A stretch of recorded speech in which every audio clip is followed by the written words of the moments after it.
Few philosophers have bridged worlds the way Nishida Kitarō did, not merely across continents, but between modes of thought that many believed incompatible. Born in 1870 in Kanazawa, Japan, Nishida's life was shaped by solitude and introspection.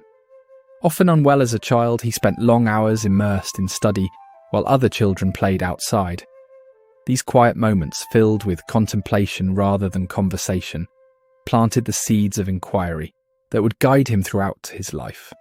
Though mathematics first drew his attention with its clarity and discipline, Nishida soon realized that numbers could not fully capture the depth of human experience.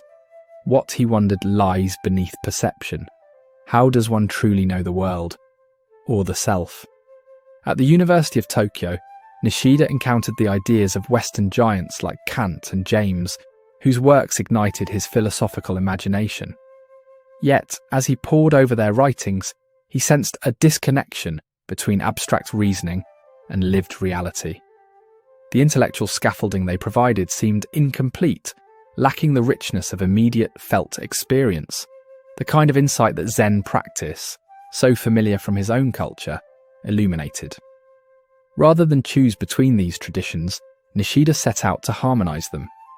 This mission crystallized in 1911 when he published An Inquiry into the Good, a text now regarded as the cornerstone of modern Japanese philosophy. In its pages, Nishida introduced the idea of jikaku kaiken, often translated as pure experience. But this was not experience as mere sensation or passive reception. Instead, he described a state where the division between subject and object collapses, where knowing and being become one.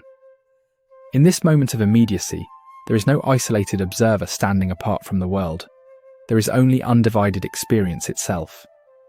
Central to this exploration was his concept of Basho, or place, later referred to as the logic of Basho.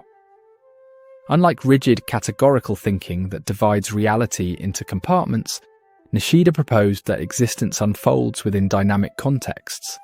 Each being, each event, finds meaning not in isolation, but through its relationships with everything around it.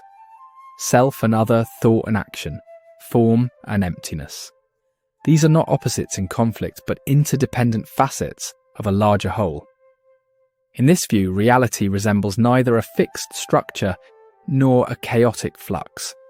It is a field of mutual influence, where even contradiction becomes a source of movement and renewal. Through this lens, creativity does not arise from control or certainty, but from openness to emptiness, a fertile void where possibility lives. For Nishida, meditation was not merely a spiritual exercise, but a profound philosophical practice. In the stillness of Zazen, where words fall away and concepts dissolve, one touches this pure field directly. Knowledge, then, is not the accumulation of facts, but the awakening to what is already present before thought intervenes. His writings continue to evolve, wrestling with the challenges of self-awareness, agency and negation.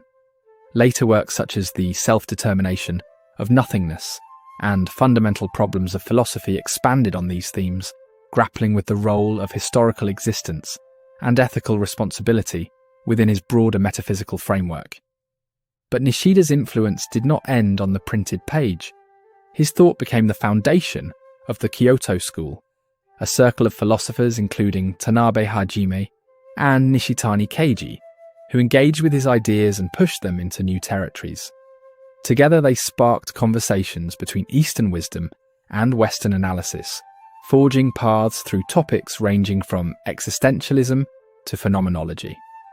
What makes Nishida's approach remarkable is not only its depth, but its invitation to dialogue.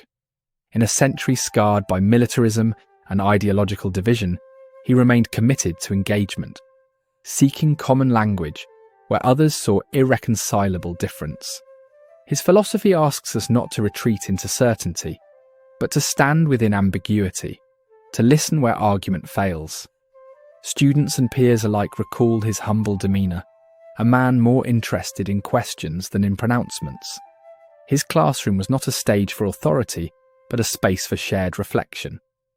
Pauses filled his lectures, moments where silence itself became part of the teaching, allowing time for thought to breathe. Nishida Kitarō died on June 7, 1945, just weeks before the end of World War II.